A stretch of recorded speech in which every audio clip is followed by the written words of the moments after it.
Thank you, Charles. Thanks for inviting me. From the mid-1980s, for about 30 years thereafter, I looked on and off at the 1948 war, and in 2008, I published a book called 1948, A History of the First Arab-Israeli War. And what I'm actually going to talk about here is some of the conclusions I came to in that book, some of which are conventional wisdom and some of which are different.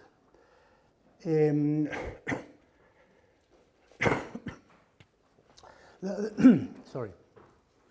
The 1948 war was the most important of the Israeli-Arab wars. There have been 5, 6, 7, it depends how you count, but that was the most important of the wars. It was the most important because it changed the geopolitics of the Middle East by planting, for two reasons. One, by planting in the Middle East, in the center of the Middle East, a Jewish state, dividing the Arab world in two, dividing the Islamic world into two parts, West and East. A great trauma for Muslims and for Arabs.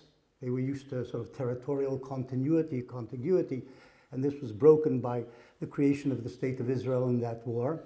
And the second reason that war was most important of the wars was the creation of the Palestinian refugee problem, which was the expression of the collapse of Palestinian society, the major expression of the collapse of Palestinian society in the course of the 1948 war. 700,000 Palestinians were uprooted from their homes as a result of that war. Most of them, incidentally, moving to other parts of Palestine, not out of the country, but still they were granted the designation refugees by the international community. Now the war, the 48 war, which erupted in end of November 1947, and ended in fact in January 49, the 48 war was the result of the friction between the native Arab community living in Palestine and the influx of Zionist Jews from 1882 onwards in successive waves, basically in small numbers, but in successive waves coming to Palestine and establishing settlements in Palestine with the aim of establishing a Jewish state in Palestine, if not all of Palestine, at least in part of Palestine. And this friction involving the resistance of the locals, which gradually grew as a political consciousness also expanded among them, this resistance to the influx of the Zionist Jews and their settlement in the land culminated in 1947 with the outbreak of the 48 war. It's worth knowing that by the end of 1947, there were in Palestine 650,000 Jews altogether, 650,000, and twice that number of Arabs, what are later called Palestinian Arabs.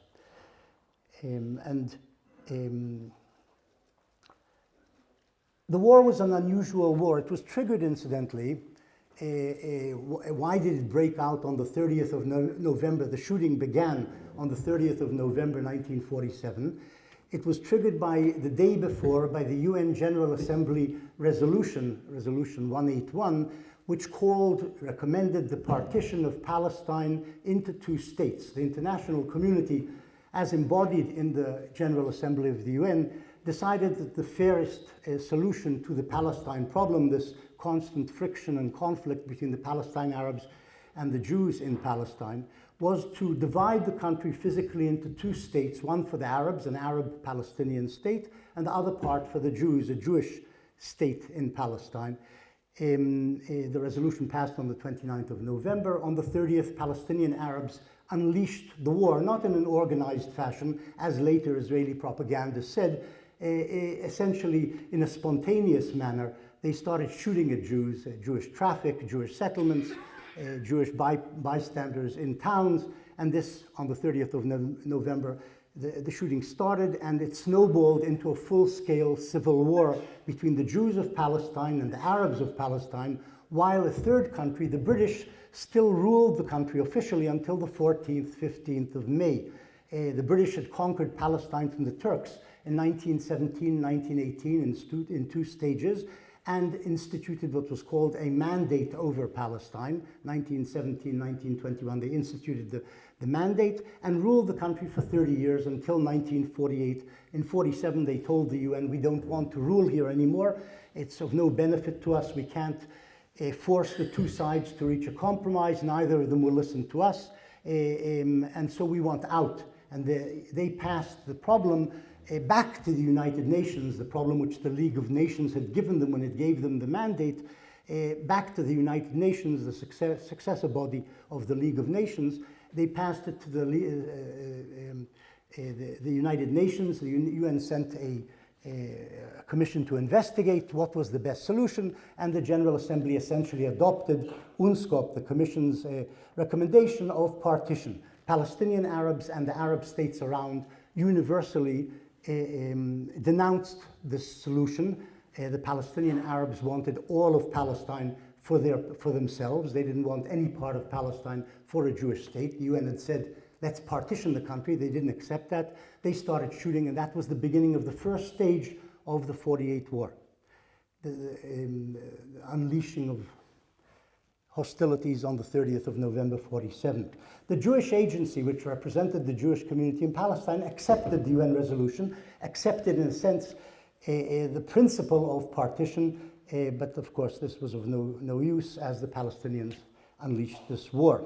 Now the war was unusual in a number of ways, and I'm going to talk about the nature of the war. It was a two-part war. There were two parts, two distinct parts to the war. The first was this intercommunal clash between the Jews and Arabs of Palestine as the British nominally ruled the country until May 48. In other words, for the first half year, the two communities are shooting at each other, placing bombs, mining and whatever, assaulting each other. Essentially, the Arabs of Palestine assaulting the Jews. Then the Jews in April 48 go over to the offensive, and they begin a series of offensives which lead to the collapse of Palestinian Arab society and of their military arms, and victory for the Jews in this civil war, which lasted from November 47 until May 48, the defeat of the Palestinian Arabs. At this stage begins the second stage of the war, and that is when the Arab states around Palestine, Syria, Jordan, Egypt, and Iraq, send their armies into Palestine on the 15th of May, invade Palestine, initiating the second stage of the war, which is essentially a conventional war between the armies of the states, the Arab states, and of the newborn state of Israel, a war between states. Israel versus the Arab states who invade Palestine, most of whom attack Israel. I'll explain this this word most in a second. The war ends 6-7 months later in January, when the Arab armies, the invading Arab armies, are essentially defeated by Israel, and the Arabs sue for armistice, and armistice agreements which formally end the 48 war between Israel, Jordan, Israel, Egypt, Israel, Lebanon, and Israel, Syria. These armistice agreements are signed between February 49 and July 49. And that's the formal end of the war, but the shooting had ended already in January 49, by which time the Arab armies had been defeated.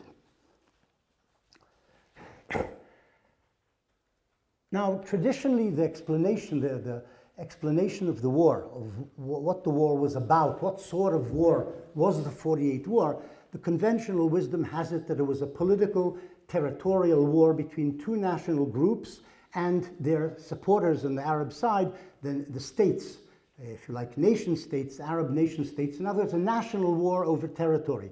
But even if we accept that as defining the character, the nature of the 48 war, it's still highly unusual, because wars between nation states are normally fought over hinterlands, over the marchlands, over Alsace-Lorraine between Germany and France.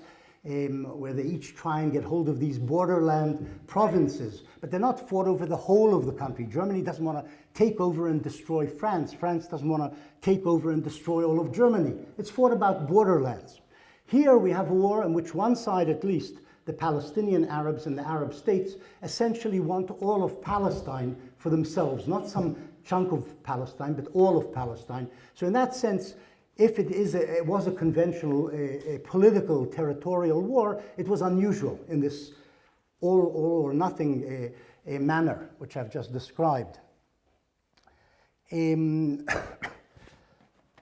After looking over the documentation, the available documentation for the 48 war, I reached the conclusion that the war wasn't just, it was also a political national war, certainly as fought over from the Jewish side, but also on the part of many of the Arabs. It was a war in their minds over pieces of territory belonging to this or that nation and claims to this or that territory as well.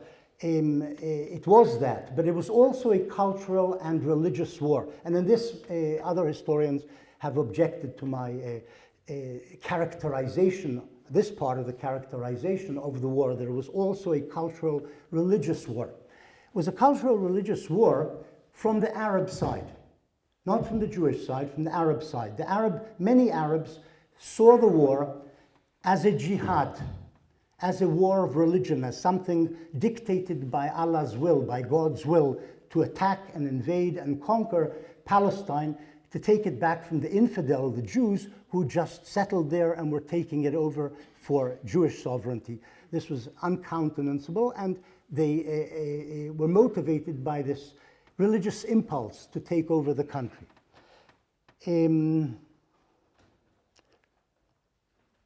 On the 1st of December, 1947, 3-4 days after the United Nations had passed its resolution recommending partition, which included, of course, the establishment of a Jewish state in part of Palestine, on the 1st of December 47, the ulama of Al-Azhar University, which Al-Azhar is the oldest university in the Muslim Arab world.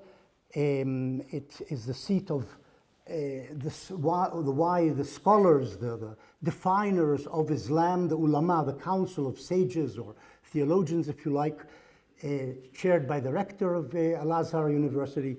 The ulama of Al-Azhar on the 1st of December 47, and this represents, of course, the Sunni Arab world, that is the majority sect within the Muslim world. This ulama defines what should be God's will, what God wants in terms of the Sunni Arab world. They passed a fatwa. They issued a fatwa on the 1st of December 47, calling for all Muslims around the world to unite and drive out the Zionists who intended to establish a state in line with the UN resolution, to drive out the Zionists from Palestine. It called on young men to join the fight physically. It called on others to contribute money to further this aim. This fatwa, this religious ruling by the most important body in the Sunni Arab world, was reiterated in April 1948 in advance of the pan-Arab invasion of Palestine of the 15th of May. In other words, the ulama of Al-Azhar was basically telling the Arab governments, especially the government of their own country, of Egypt, the leading Arab state, you must join this fight. You must join this invasion of Palestine, which everybody was calling for, or many people were calling for in the Arab world. They too endorsed it in religious terms as jihad. April 48. And again, the ulama of Al-Azhar, and this is what's interesting, repeated the fatwa calling for jihad again in December 48, by which time the Arabs had lost the war. The Egyptian army was basically being ejected from the southern part of Palestine, from the Negev. It was almost surrounded by Israeli troops. And here was the ulama of Al-Azhar saying, essentially, you've lost this round, we've lost this round, but you must continue the fight because this is God's will, as enunciated by the ulama of Al-Azhar in December 1948. In other words, we've lost this round, you must continue the jihad when we have better circumstances, more power down the road.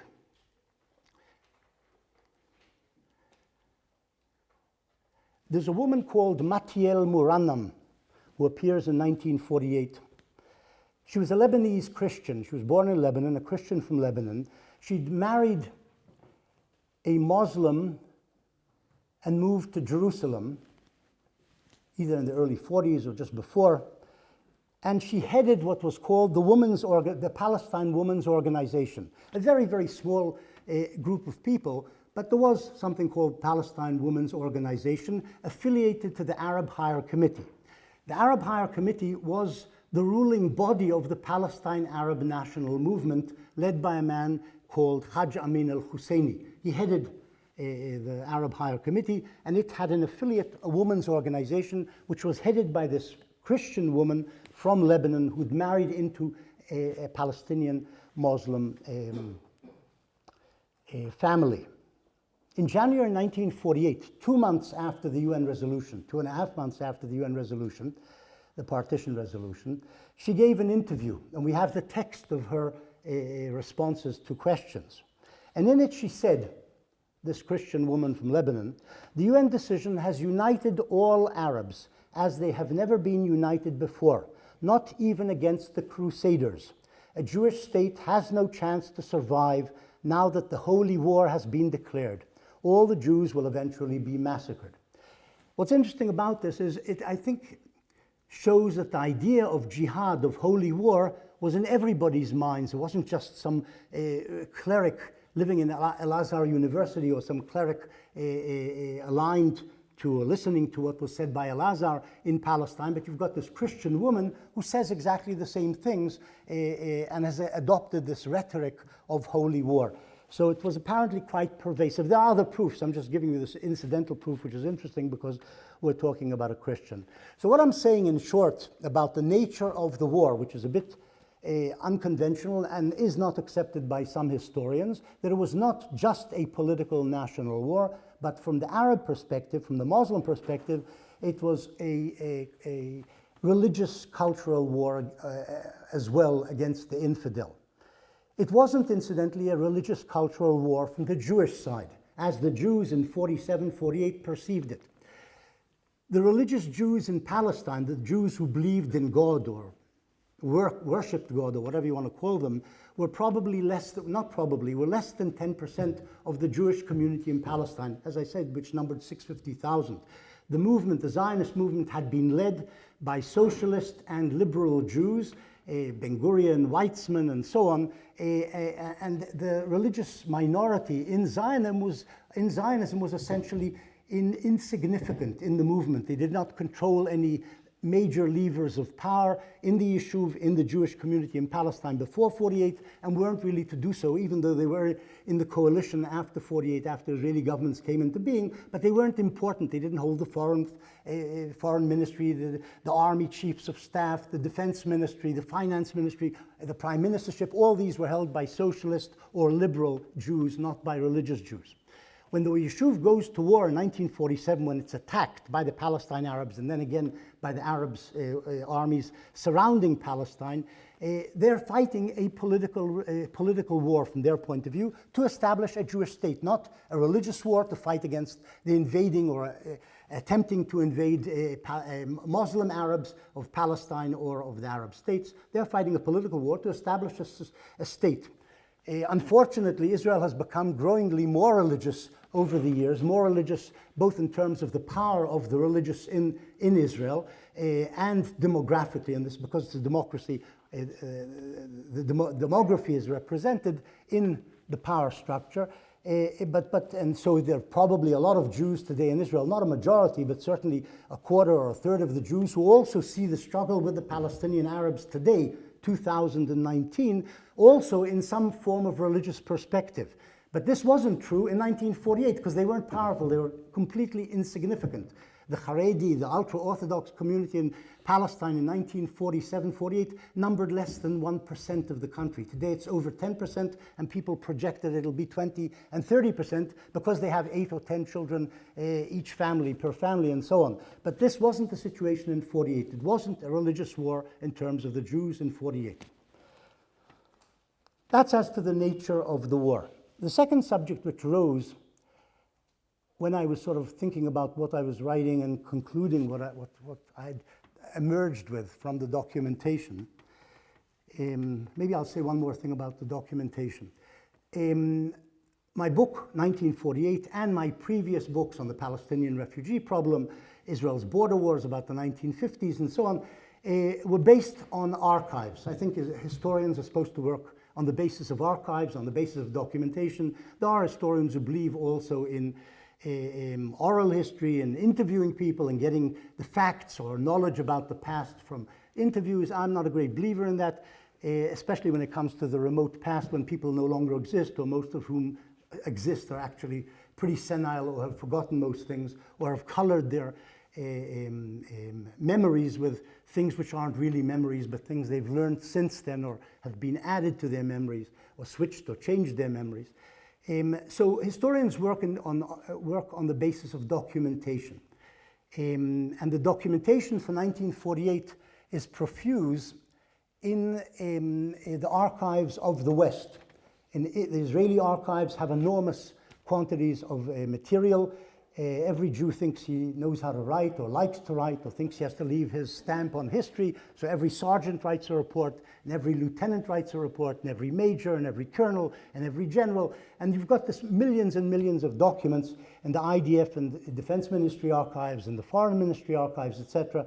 So Israel has a very large archive from 48 on which to build, at least from the Israeli perspective, or various Israeli perspectives, because you've got left-wing Israelis, right-wing, and so on, to build the Israeli view of things.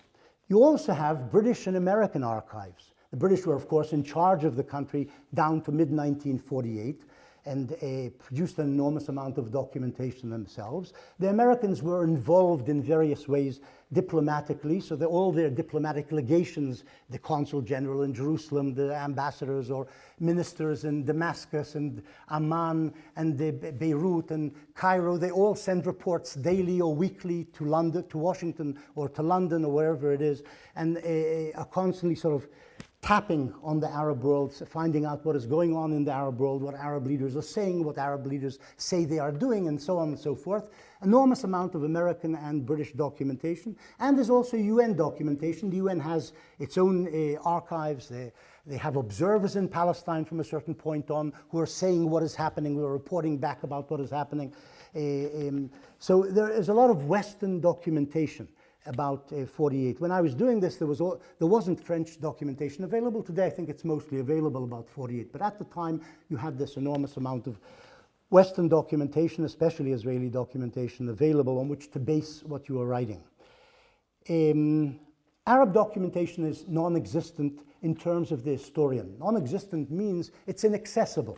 It's not that it doesn't exist. We don't know what exists because nobody has ever seen the archive of the Royal Court of Jordan, the archive of the Egyptian state, the archive of Damascus, and so on for 48. They don't open it before researchers, not Israeli, not American, not Arab. They don't see anything. They don't show anything. So we don't know. There may be lots of good material there, but nobody knows if it's there. Maybe they destroyed it, dictators sometimes, and all the Arab states are dictatorships. They often destroy what their predecessors had accumulated for various political internal reasons. So we don't know what's there. There may be good archives, there may be bad archives, but the Arab archives are closed to researchers of the 48 war. And probably for good reason. They felt that the Arab side had been humiliated, had lost the war. They didn't especially want to show off this humiliation by opening the documentation, highlighting or underlining this humiliation and so on. But in any case, Arab archives are closed basically for the conflict, the whole of the conflict, not just 48. You can't get to them. So this is a black hole in the sense of the historian who wants to write about the 48 war. The Arab side isn't really there out of their own mouths. What you do have, though, is Western intelligence agencies and Western diplomats and Israeli intelligence looking into the Arab world and reporting what they find from the Arab world. So you do get the Arab perspective, even if it's in some way filtered through Western or Israeli eyes. And that's, though, incidentally, any book, say, about the emergence of the modern state of Syria or the emergence of modern Lebanon. They're all written I'm talking about the 20s, 30s, 40s, they're all written on the basis of Western archives. French archives, British archives are not written on the basis of Arab archives because they're not open. They don't have the material. You've got some Arab newspapers, they're not exactly the New York Times, so you can't really rely on information from Arab newspapers or Arab memoirs. Again, all memoirs are full of distortions. Arab memoirs are even less reliable than Western memoirs by and large to base things on. But in any case, people writing about the modern Arab world rely on Western archives. Look at any book on the French mandate in Syria, Lebanon, any book about the British mandate, Palestine, Egypt, Iraq, Jordan. You'll see that they're based on Western archives, not Arab sources. The second subject which I tackled, and in some ways maybe adding something new to it, was the war aims of the various sides in the 48 war. And we're talking about the Yishuv, the Jewish community in Palestine before 48, the State of Israel declared on the 14th of May 48, those are the Jewish side in the war. And in the Arab side, you've got the Palestinian Arabs, and then you've got a number of Arab states. So when you're looking at war aims, you have to look at all the different bodies to see what the war aims are. And here you are trammeled on the Arab side by the lack of Arab archives. It's a problem. But as I say, you've got Arab leaders, generals, etc., talking to Western diplomats, or as seen through intelligence agents. So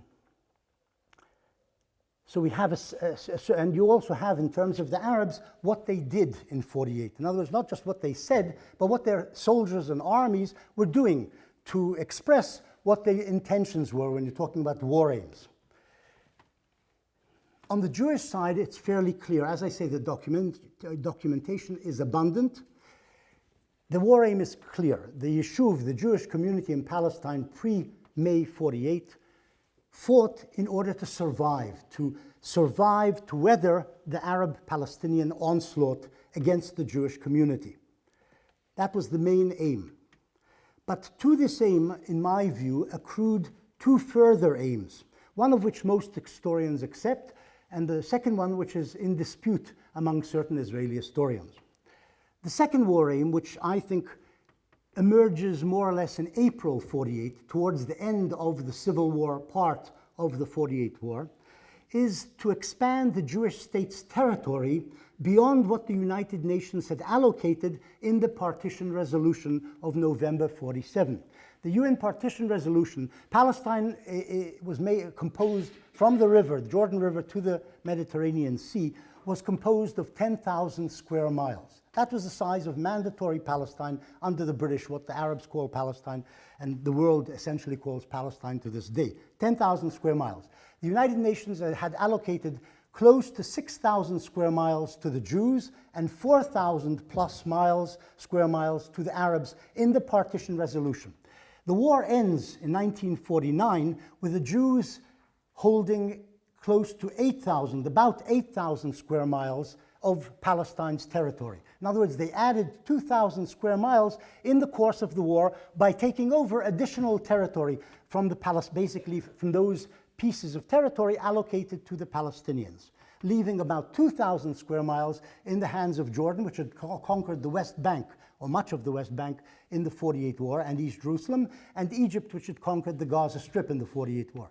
So Israel did expand, and as I say, I believe this was an intention, an aim, a war aim of the Zionist leadership, military and political, Ben-Gurion downwards, which accrued as a war aim more or less from April on. They wanted more territory. Now, it's interesting to note that they didn't take all the 10,000 square miles because they defeated the Arab armies. They could have, in terms of praxis, taken over the last 2,000 square miles, the West Bank of Jordan, the Gaza Strip, had they wanted to, within a few days. In fact, the commander of Israel's Southern Front, Yigal Allon, wrote a letter to Ben-Gurion in March 1949, just before Israel signed its armistice agreement with Jordan. He wrote to Ben-Gurion saying, let's take the West Bank.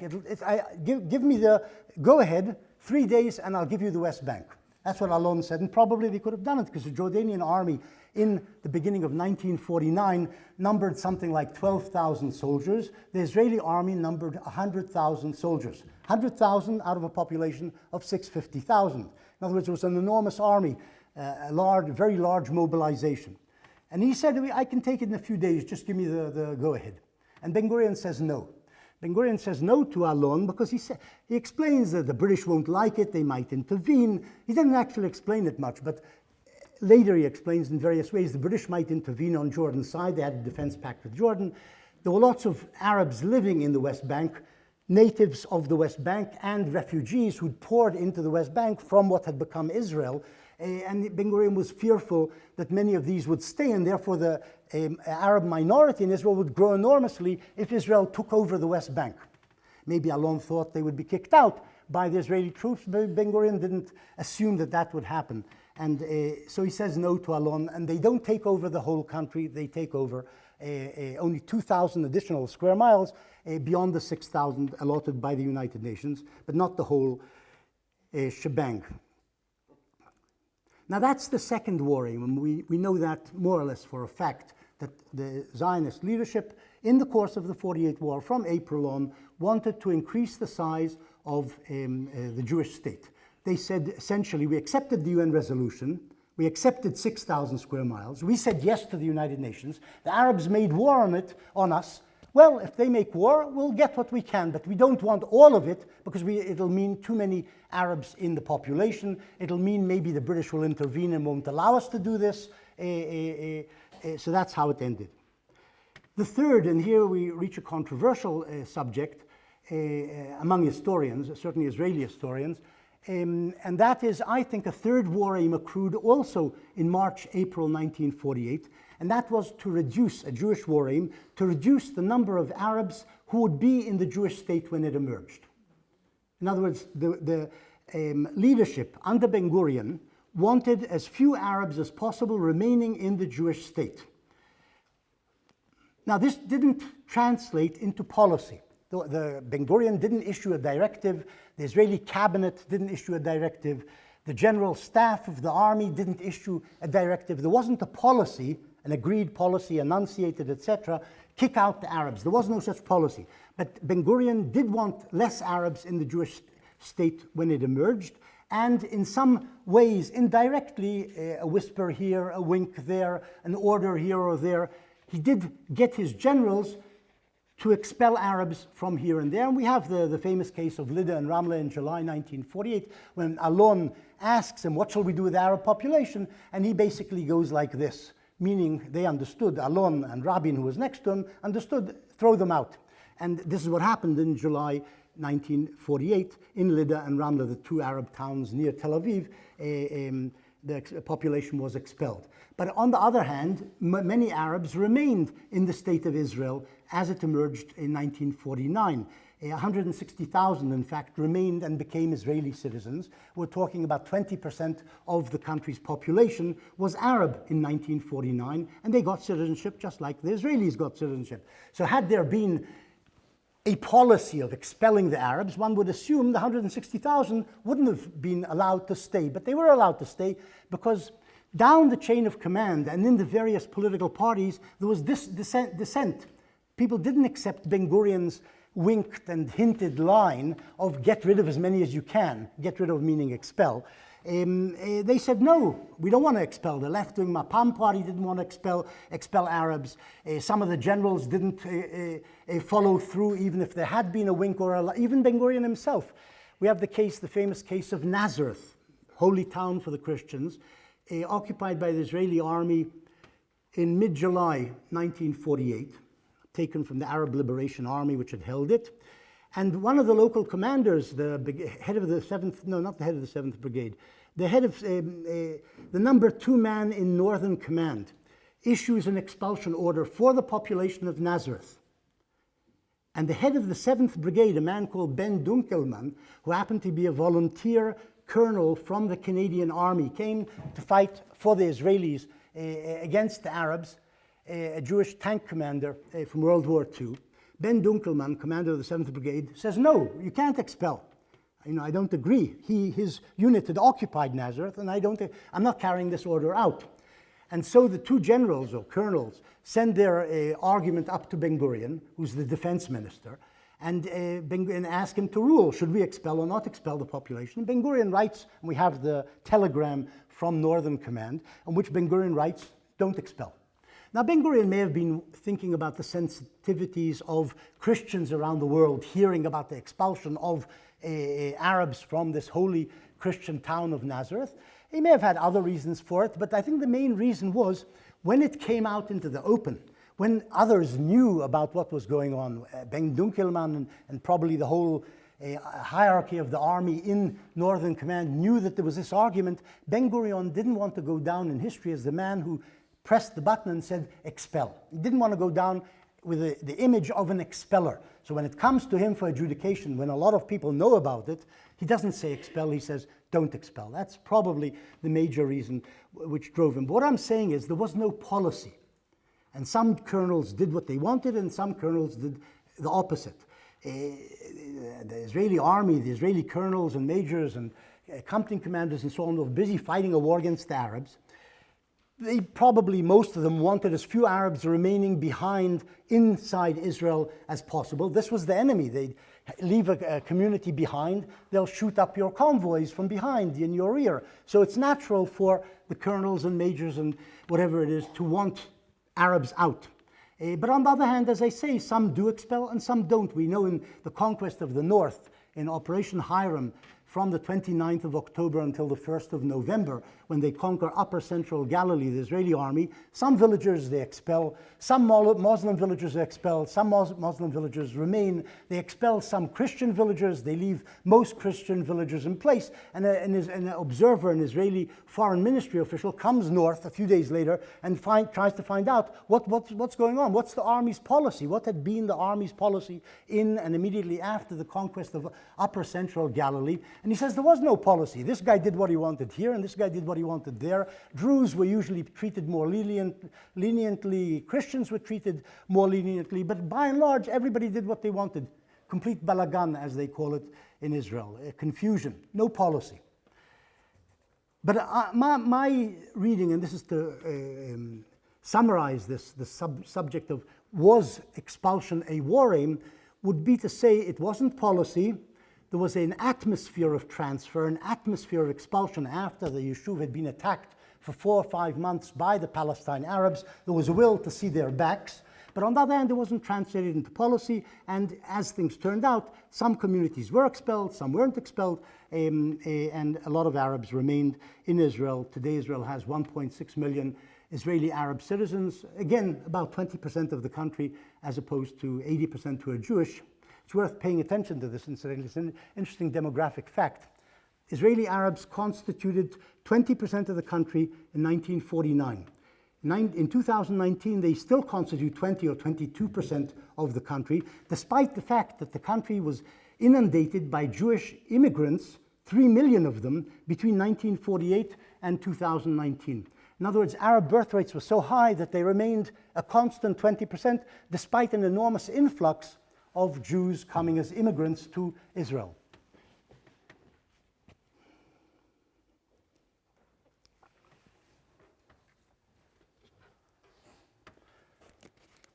You should supply water, whoever's in charge here of water.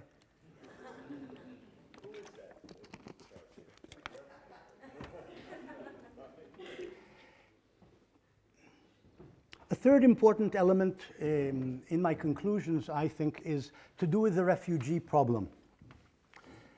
One of the sensitive ones. And here the problem is that I discovered, and it wasn't a great revelation in terms of me discovering it, but people somehow didn't notice that this was the fact.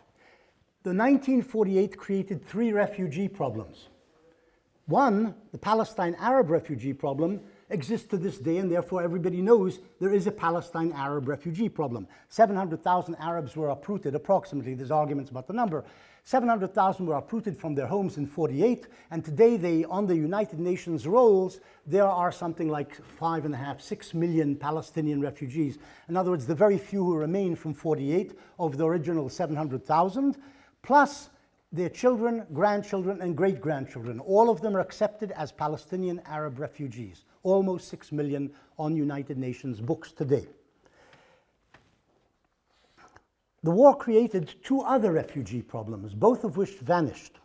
One was a problem of Israeli refugees or Jewish refugees in Palestine. The war caused a Jewish refugee problem in Palestine, thank you, in which 70,000 Jews were displaced from their homes. Now, 70,000 doesn't sound like a lot, but if the population is 650,000, it's over 10% of the Israeli Jewish population was displaced from their homes in the course of the 48 war. Say in America there was a 10% refugee problem, we're talking about 30 million people being displaced from their homes. So it's an enormous problem for a community of 650,000. There was an Israeli Jewish refugee problem created by the war, by the Arab invasions, by Palestinian attacks, by conquest of Jewish villages from which Jews fled or were expelled, and 70,000 people were displaced, leaving their kibbutzim or whatever, Yad Mordechai, Masada, Shara Golan, and so on, and being moved to homes or public buildings in Tel Aviv, Haifa, in the center, the interior of the Jewish holdings in Palestine. Now, this problem vanished, of course, immediately after the war. In most places were reconquered. Those which had been conquered by Arab troops in the north, in the south, were reconquered by Israel. And the population, the people who left these villages, settlements, were returned to them. So they were able to go back by 49, and there was no refugee problem. Or they were absorbed in other places. The Jewish community which lived in the old city of Jerusalem in its Jewish quarter was expelled by the Jordanian Arab Legion on the 29th of May 1948, was absorbed inside West Jerusalem, in Jewish West Jerusalem. So they didn't go back to where they were in the old city, though some of their descendants did when Israel conquered the West Bank and East Jerusalem in 1967, after 67. But most of them simply were resettled in Israel proper after 1948. So there was no Israeli Jewish refugee problem from the 48 war. It didn't last. It didn't sustain itself. It wasn't sustained. The third refugee problem created by the 48 war was the refugeedom of the Jewish communities who had lived in the Arab world for centuries, even thousands of years. In the case of, say, the Iraqi Jewish community, they were displaced as a result of the war, either in 48-49 or in the decade and a half following that war, from their homes. In other words, 130,000 Jews who lived in Iraq. A third of the population of Baghdad in 1948 was Jewish. A third of the population of Baghdad in 1948 was Jewish. They held most of the economy in their hands. Much of the civil service of modern Iraq was Jewish in 1948. They were among those 130,000 Iraqi Jews who were displaced in 1950, basically, 49 also, but 50, and vanished. Today in Iraq, maybe there's 2 Jews living in Baghdad, that's about it. No Jews live in Iraq. The Moroccan Jewish community, 400,000 strong, in a number of stages, fled or left Morocco during the 50s and 60s. By 64, no Moroccan Jewish community. Maybe there's 2,000 or 3,000 Moroccan Jews living in Morocco today, but there were 400,000 there in 1948. In Yemen, there was a large Jewish community. Today, there's a couple of dozen Jews live in Yemen. There were 70,000 Jews in Yemen in 1947.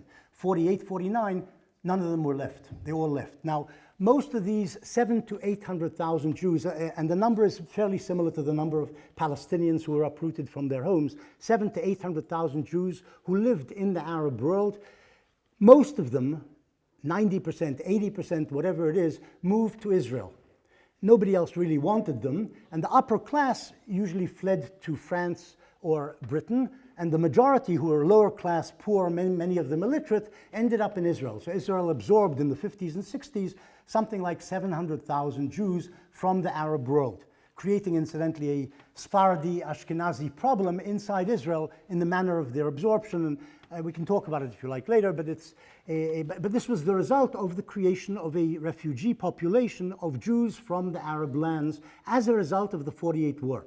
During 48-49, the Iraqi and Egyptian governments arrested hundreds, if not thousands, of leading Iraqi and Egyptian Jews, put them in concentration camps, demanded large sums of money from these communities to finance their war in Palestine, Bombs were thrown at Jews. Jews were killed here and there in Cairo, in Alexandria, in Damascus, in Baghdad, tortured to death by the authorities. All of this was essentially a large-scale campaign of intimidation. The Jews from Arab lands were not expelled by the Arab governments, but they were intimidated into flight by the societies among whom they lived and by the governments under whom they lived, who essentially wanted them out. Wanted them out because they automatically identified the Jews in these communities in the Arab lands with the Jews of Palestine, with the Zionist enterprise. Even though they were non-Zionist, or many of them didn't support Zionism or even opposed to Zionism, but the Arab governments and societies among whom they lived said these Jews can't be trusted. They will support the Jews in Palestine against us Arabs. See what they did to the Palestinians. We want them out. And they were intimidated into flight. One or two places there were expulsions. In Egypt in 56, some Jews were actually expelled by Nasser's government at the end of the 56 war. But essentially they weren't expelled, they simply fled as a result of intimidation. There is no problem of Jewish refugeedom from Arab lands today. Why is there no problem? Because however well or poorly they were absorbed in Israel, and they all eventually got housing, education, jobs, and so on, they were absorbed in Israel, and as I say, a small minority of wealthier ones in Paris and London and other places. And so the problem of Jewish refugeedom from Arab countries no longer exists. There is no Jewish refugee problem from the Arab lands. Though today you will hear occasionally voices raised in Israel saying, well, if the Palestinian refugees have to be compensated, at least the Arab governments demand their return. The Palestinian Arabs demand the return of those refugees and their descendants. But if they have to be compensated, Jews from Arab lands who lost enormous amounts of property, probably as much as the Palestinians, if not more. The Jews in Baghdad or Cairo were extremely wealthy, for example. They demand they too be compensated. The Palestinians, of course, say, we didn't expel them from Iraq or Morocco. This is the Moroccans and Iraqis are responsible. It's got nothing to do with us Palestinian refugees. But some of the descendants of these Jews from the Arab lands, and occasionally other spokesmen say, well, if Palestinian Arabs are being or to be compensated, Jews from Arab lands should also be compensated as well. There's an asymmetry though here, because the Palestinian Arab refugees want to return to Palestine. The Jews from Arab lands don't want to go back to Arab lands. Nobody wants to live under Saddam Hussein or even a more benign regime, you know, the king and the sultan in Morocco. They don't want to go back there, whereas the Palestinian Arabs do want to return. So there is this asymmetry, but there is also symmetry.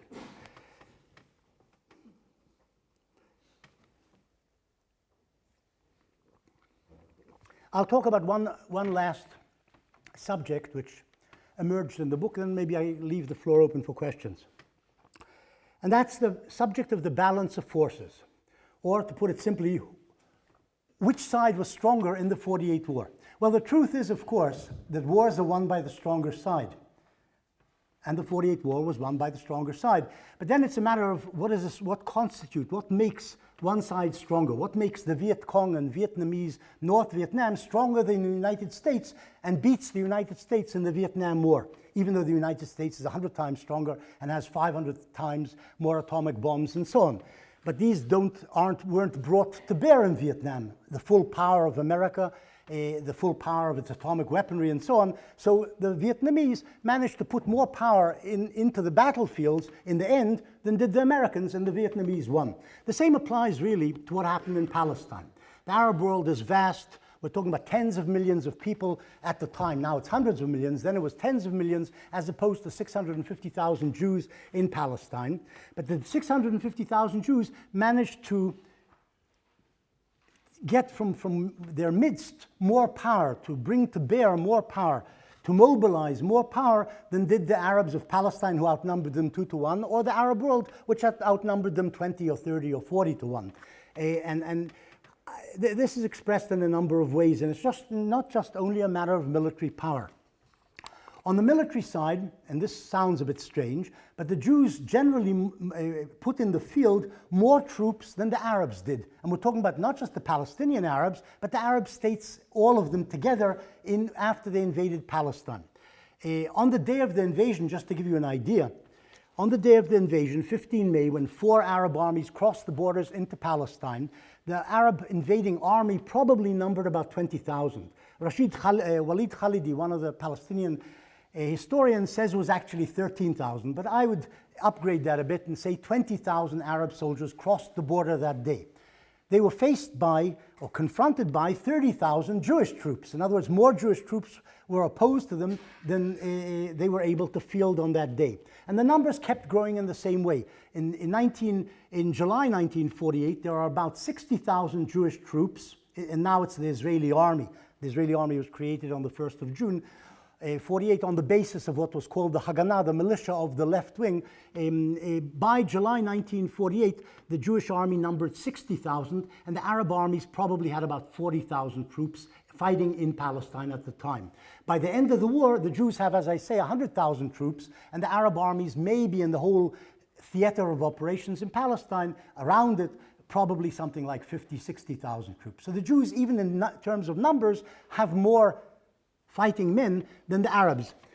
But one has to qualify all these things. The invading Arab army on the 15th of May are combat formations. In other words, the teeth units of the Arab armies, whereas the 30,000 Jews who face them are half rear echelon troops and half combat formations. So you've got more Arab combat formation troops than Jewish combat formation troops on the 15th of May, even though the Jews have more troops than the Arabs do.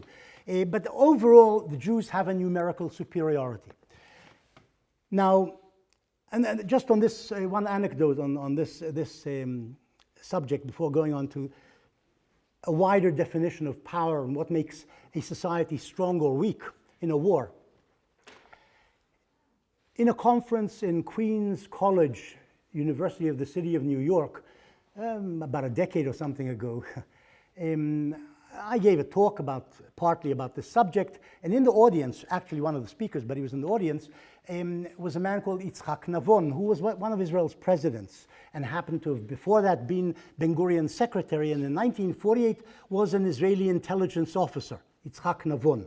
And he stands up in the audience, we're talking about 1990 or something, in Queens, and he says, "This isn't true what you're saying. We were weaker. They were much stronger than us." And he says, in Jerusalem, when I was there in June, July, whenever it was, 1948, they had more guns, more power, more troops than we did. And this may be true. People's memories are like that. They sort of telescope things and they see things, what happened in their immediate vicinity. They don't see the wide picture. So at the time, in various places, in the battle for Nirim and the battle for Yad Mordechai in May 1948, it's true the Egyptians had more power than the troops facing them, than the Israelis in specific sites. But overall, when you look at the overall numbers, the Jews had an advantage in manpower in the war. Now, strength doesn't equal manpower. Strength is much wider than that.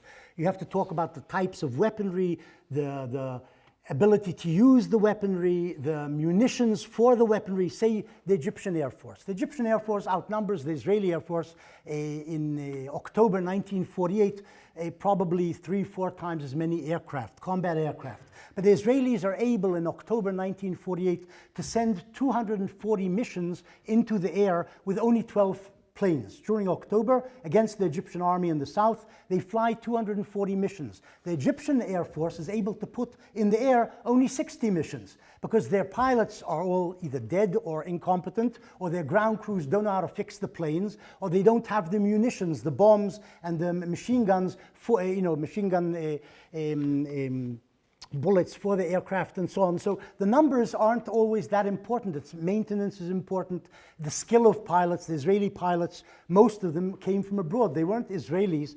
Many of them were or Israelis who had fought in Western air forces in World War II, or were simply volunteers from the West, Jewish pilots or non-Jewish pilots who came from America or England or South Africa and volunteered to help the Jews, but they were combat experienced from World War II. The Arabs had nothing like that because they didn't fight in World War II. They didn't have combat experienced pilots. So they have 60 airplanes, the Jews have 12 airplanes. The 12 airplanes are much stronger than the 60 airplanes, partly because of that.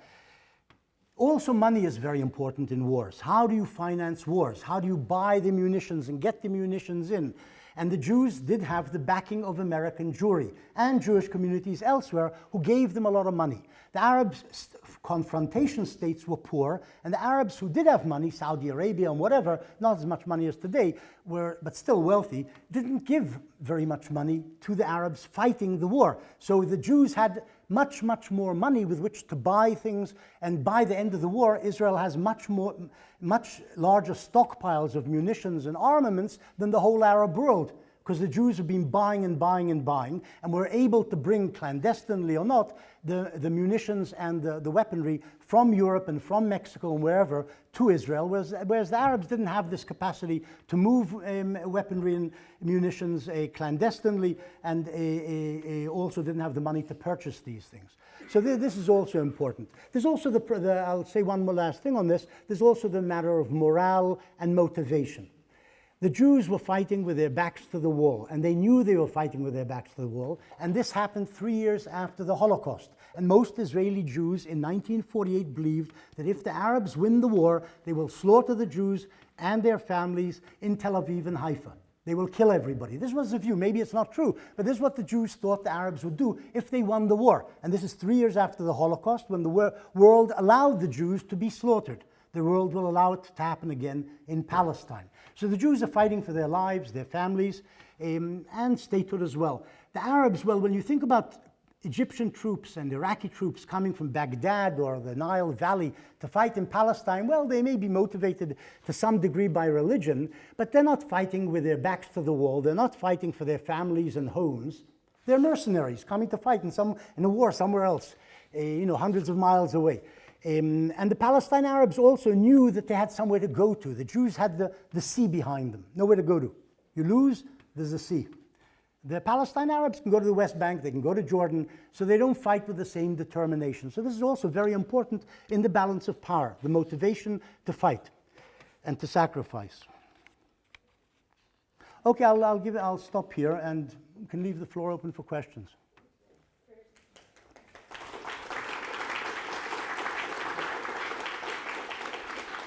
Yeah.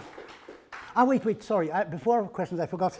I didn't go into one other subject. I sort of skimmed it, and you guys didn't catch it for some reason. But I went into the Jewish war aims. I didn't go into the Arab war aims, and I do have to talk about that at least for 5 minutes.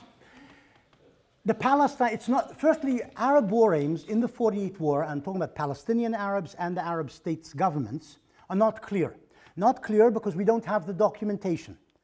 We don't know what they said in cabinet, what the president says to his colonels and majors and brigadiers and so on. We don't know what their war aims were. We don't have the material. We occasionally have statements, and we also have Jewish statements saying the Arabs want to throw us into the sea. But the truth is that very few Arabs actually used that phrase in 48, throw the Jews into the sea, as a war aim. In other words, to destroy the whole Zionist enterprise. They don't say it. Maybe they know that it's politically incorrect, that it'll antagonize people in the West, but neither Hajj Amin al-Husseini, nor Farouk, nor Kuwatli, nor Abdallah, none of them say throw the Jews into the sea. It's almost not there in the documentation which is available. That's the limitation that I want us to remember. And diplomats rarely say that, though occasionally Kirkbride in Amman hears the Secretary General of the Arab League tell him the aim is to throw, the aim is to throw the Jews into the sea. This is just before the invasion of the 15th of May. But it's very rare. You don't hear that. So what are the published Arab war aims? Well, the Palestine Arabs wanted, presumably, to nip the emergence of the Jewish state in the bud. In other words, to prevent the emergence of a Jewish state, declared, resolved upon by the United Nations in November 47, to be enacted in May 1948, or August as it was originally, stop that from happening, a Jewish state emerging.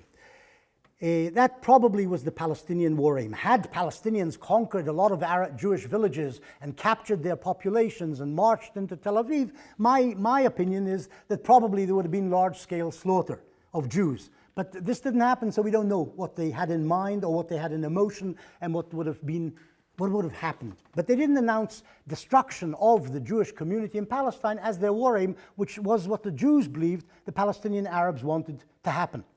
The Arab states, it's more complicated. Firstly, they have to think about international affairs and what the world powers will say. So when the Egyptian army, just before it crosses the border on the 15th of May, it announces we're going into Palestine to save our Palestinian brothers from Jewish terrorism and slaughter. Not in order to destroy the Jewish state or to murder the Jews, but in order to save the Palestinians. This is the announced aim. Behind the scenes, you occasionally hear things about jihad and killing Jews, but it's not that common when they're speaking to diplomats, let's say, Western, American, French, British diplomats. They don't usually use phrases like jihad or murder the Jews. But we do have, of course, what the Arab armies do. In other words, they say what the diplomats or what the presidents say is one thing, but what do the Arab armies actually do? Well, we know for certain that one of the Arab armies, the most efficient, incidentally, of the Arab armies, I would say the most efficient of the armies in the 48 war, is the Jordanian army. Small, very small, 8,000 to begin with, 12,000 by the end of the war, the most efficient army. Its aim, and we know that because there we do have documentation, because the Jordanian army was connected to Britain, partly commanded by the British, supplied by the British, acting more or less in concert with Whitehall. They send in reports. And we know that their aim was not to attack the Jewish state, and they didn't attack the Jewish state. The Jordanian army crosses the border in order to occupy the bulk of the West Bank and eventually also to take over East Jerusalem, which is, of course, the designated international territory in the UN resolution. But not to conquer the Jewish state and not to conquer Jewish West Jerusalem. This isn't their aim, and they don't do that. They don't try to do that. They want to take over what was awarded by the United Nations for the core of the Palestine Arab state, the West Bank and East Jerusalem. That's what the Jordanian army does. Now they're sort of breaking ranks with the Arabs, because the other Arabs don't say we're going there to just take over Arab territory. Their aim, and if we look at where their armies march, is to take over Jewish territory. Whether it's ultimately to destroy the Jewish state or not, we don't know. But we know that the Syrian army does cross into Jewish territory south of the Sea of Galilee, and probably wanted to conquer the whole area of the Sea of Galilee. The Iraqi army crosses also in the Beisan Valley or the Beit Sha'an Valley and attacks Jewish territory as allotted by the United Nations partition resolution. And the Egyptian army crosses chunks of Israeli designated territory in the south as it invades the south of Palestine. But in all three cases, it seems that territorial aggrandizement and taking chunks of Palestine appear to be what they're after, not destroying the Jewish community in Palestine. That's what it appears to be, except we don't know, because if the Egyptian army had gone like through the south towards Tel Aviv like a knife through butter, maybe they would have reached Tel Aviv if there'd been no opposition and taken Tel Aviv, and there may have been a mass slaughter. But they were blocked on the way, so we don't know how far they really intended to go. Maybe they were playing it by ear. Well, let's go north, see how far we can get. If there's too much resistance, we'll stop where we stop. And that's what essentially happens with the Egyptian army before they are rolled back by the Israelis. And the same more or less applies to the Syrians, who are blocked in Degania from going further westward. And yeah, that's what I just wanted to add to that. Please, questions? There was a question here, yes, in front of you. First of all, thank you. I've heard a lot about the war from your talk. Sorry, the bag's all twisted. So I wanted to ask, you made an interesting assertion about the Jews during the war having more political aims, and the Palestinian side, Palestinian and Arab side, having more cultural, identitarian, religious motivations. And I kind of wanted to clarify that. I didn't use the word more. I said also religious, cultural motivations. Right. So I wanted to ask about that because, as you mentioned, this was 3 years out of the Holocaust. It would be an understatement to say that the Jewish settlers had some cultural anxiety and baggage they were bringing with them, and they were establishing not just a state where Jews can live, but an explicitly Jewish state. So I'm curious how you would back up the assertion that this was not a cultural, not necessarily religious, but not a cultural fight on the side of the Jewish settlers. Okay. These are fine distinctions, but the Jews in Palestine wanted to establish a Jewish state. What did that mean? It meant not a Jewish state in line with halakha, with religious customs or laws, or identifying with God's existence or will, but they wanted to establish a state in which Jews would be a majority and would determine their own destinies. Like the French have a state in which the French are the majority and they want to determine the nature and destiny of France. That's what the Jews in Palestine wanted. Very few Jews, almost insignificant, as I say, not almost, insignificant, thought in terms of religion and maybe what God wants, and all of the land of Israel should belong to us because Abraham had been told by somebody, a God or whoever, that all of it should be ours. No, the Jews didn't think that way in 48. There are a lot of them who think that way today, not a majority, a minority, but there are a lot more today. But they weren't thinking in those terms. I don't know what cultural means. Yes, they wanted a Jewish state in which Hebrew would be the language of the land. The Jews would control, they would be the majority and in control, like the French in France or the Germans in Germany or the British in Britain. That doesn't mean they didn't want the existence of a minority or to give minorities rights. All of this is included, incidentally, in the Declaration of Independence, that the minorities in Palestine, in Israel, when it emerges, should have full rights of citizenship, which is what Israeli Arabs do have. Not the Arabs in the West Bank and Gaza, but the Arabs who are Israeli citizens in Israel. But culturally, I don't exactly know what that means. They wanted a Jewish state which is run on Hebrew, and that's the culture of the land, yes. I don't know if that helps, but that's as far as I can go, yeah. If I can follow up with that, and this is where the outsiders who are looking inside have difficulty kind of unpacking the identities of the people, even who are the Jews. That's the question that comes up. These are people mixed with the Arabs of the religious affiliation, as well as Islamic religious Arabs, and then the whole Israel as a country made of identity of the people. That's what cultural means. The land ownership, that tenure of land, has become an identity which is convoluted by religious affiliation and people outside us also supporting the one minority group, and then creating that's for outsiders. Yeah, for insiders.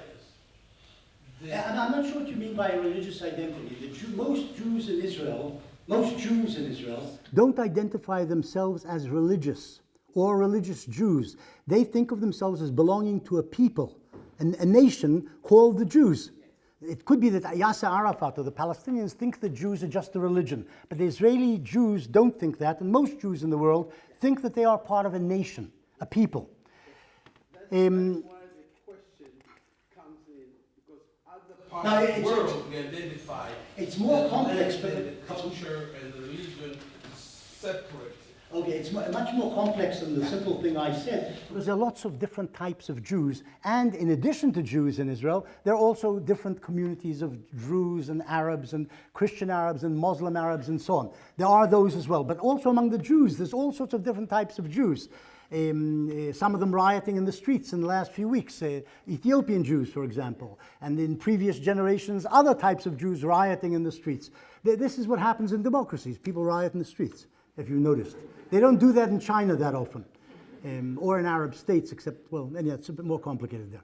But no, there are different identities, and somehow, well, Israel is one of the places with so many different, people talk about multiculturalism. Israel is the place where multiculturalism actually exists, you know, in excellence. It's not just talk. There are different sort of cultures there, and a lot of Jews who come from Arab lands, at least the third generation of them who live in Israel, identify themselves as Arab Israelis or Arab Jews. Not as Arab Israelis, sorry, Arab Jews. They think of themselves as in some way, in terms of culture, coming with their baggage, or their grandparents came with cultural baggage from Morocco, and that's a part of their identity. So it's all very complicated, the subject of identity. But I would nonetheless put a dividing line between Jews and non-Jews in Palestine, in Israel. And non-Jews means essentially Arabs in Israel. That's the basic, yeah.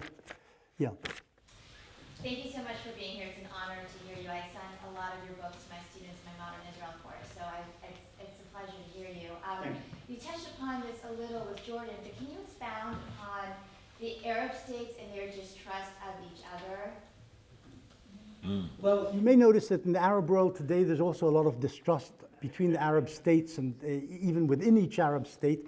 And this is, I don't know, maybe this is normal in most of the world, but among the Arab states, and it's well documented by the Westerners who live and look at the Arab world, there are very strong divisions between the Arab states come the 48 war. On the way to the 48 war, there's essentially two blocks. There's the Egyptian, Syrian, Saudi bloc versus essentially the Hashemite bloc, which means the Iraqis and the Jordanians. And they, each of these blocs looks to dominance in the Arab world at the time.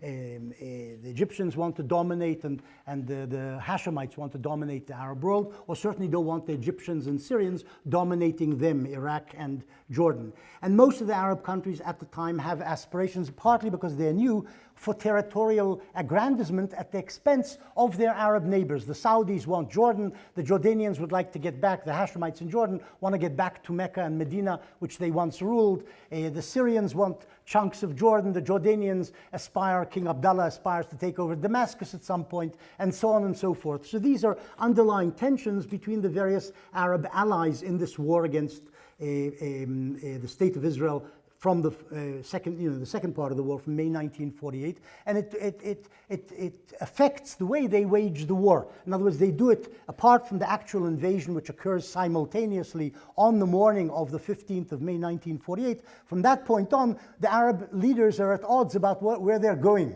The Jordanians break ranks and say, we're not going to attack the Jews at all. We just want to take over the Arab part of Palestine, or the core Arab part. The Egyptians don't say what they're actually going to do. The Iraqis sound more vicious than the Jordanians, more expansive in their territorial aims, but it's not clear. And as the war progresses, the different Arab armies don't coordinate their actions, which allows the Jews to pick them off one after another, singly. And this is important in the war making. But certainly Arab rivalries are important in the way the Arabs wage the war and in the success of the Jews in defending themselves. Yeah. Professor Morris, I want to confront you on the last statement you gave about, and I'm here to learn, so if you can maybe enlighten me about. You said that the original, just correct me if I'm wrong, you said that the original cause of the Arab states around Israel was not to commit genocide, not to kill the Jewish people, not to throw the Jewish people to the sea, correct? I think I was more nuanced than that. What I said is we don't have the documentation to show us exactly what they had in mind. We're talking about different leaders. King Farouk in Egypt, Kawatli in Syria, whatever. We don't, in Syria, we don't have their actual statements in their cabinet meetings. We don't know. So we're talking about this, you're talking about 67 or 48? We're talking about 48 today. 48. Yeah. Okay, and because a series of statements given between 48 to 67 was very clear about the will to completely demolish and commit genocide. I have a list here if you want some quotations. So some of which are probably true and some are not. But okay, let me separate the two things. 48 is a different period. After the humiliation that Israel delivers to the Arab world in 1948, there are strong vengeful urges in the Arab world. And Nasser, from some point on, Nasser, who's the leading political figure in the Arab world, the president of Egypt, from some point on, 55 probably, 56, begins to talk about getting rid of Israel, and I think more emphatically in the 60s, early 60s, he begins to talk about it. Nobody talks about genocide, incidentally, that you won't find. The quotes are incorrect if you find them. There's all the quotes I have are incorrect before you heard them. Believe me, I've gone over the quotes for many more years than you've looked at them, and I've seen many more quotes, some of which are true, some of which are not true. Well, some of them, occasionally you know that. Occasionally somebody digs into a particular quote. For instance, there's a man called Abdul Rahman al-Azam, who was the Secretary General of the Arab League. And he was quoted later as saying that this will be like one of your quotes, this will be like the Mongol conquest I think he meant of Baghdad, in the Middle Ages, in which they destroyed hundreds of thousands of Arabs in Baghdad. And he's quoted as saying this in 1947. But in truth, he doesn't actually say that, because somebody goes into the origin of the quote and sees that it isn't exactly what he said, and it wasn't in the circumstances in which he said it. So some of these quotes are not actually accurate. Okay, excuse me, we're going to get on to another question. Okay. There's a lot of questions. Yeah. First, have you read Jonathan Grivett's Defining Neighbors? And if so, does it complement your research? Do you like this methodology? Could you speak to it at all? You know what, I don't remember it. I read it. Okay. And I can't remember it, so I think it didn't leave that lasting an impression on me. That's all I can say, you know. That's fine. Yeah.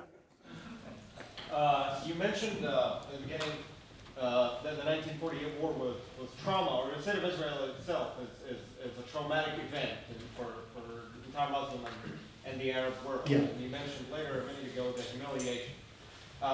And that trauma became basically an essential or foundational part of a lot of national political identities in the Arab world, and not just the Palestinian. For example, the Egyptian state, the main justification and grievance against the king in establishing the free officers movement state was the loss of 1948. No, the free officers were established before the war.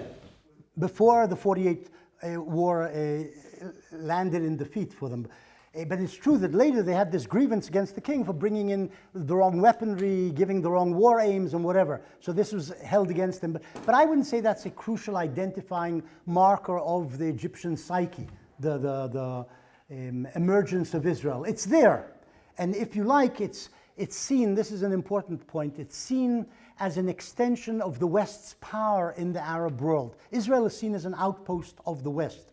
And in that sense, the West has been invading them, occupying them, economically occupying them, culturally infiltrating into the Muslim Arab world. And in that sense, Israel's existence is part of that massive Western takeover of the Arab world, or attempt to take over. So in that sense, it's part of that, and that's crucial to Arab identity throughout the Middle East and North Africa. But not specifically, I would say, Israel in that identity, if you see what I'm saying.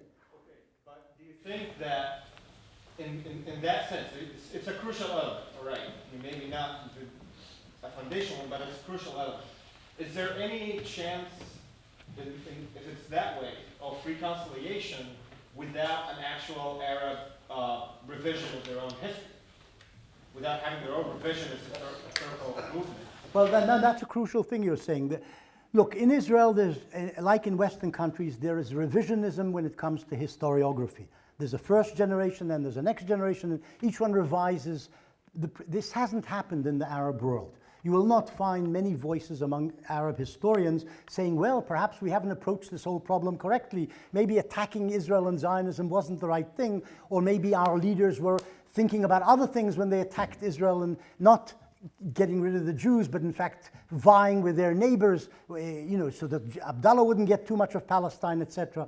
This was one of the aims of the Egyptians and Syrians when they went into the war, trying to keep Abdullah from getting too much of the territory of Palestine. But this isn't common in the Arab world. And I'm not an expert on the Arab world, but I do know a bit about the historiography, and self-criticism isn't exactly one of its major virtues.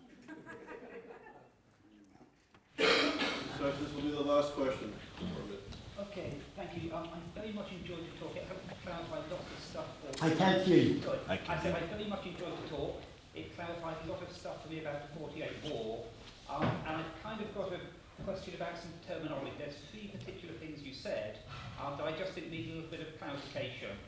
The first one, you said that the state of Israel split. Well, first you said the Arab world, but then you changed it to the Islamic world. I didn't change it, does both. Israel splits the Islamic and Arab worlds in two. Okay, but most of the Islamic world, of course, is in South Asia and then across into Indonesia.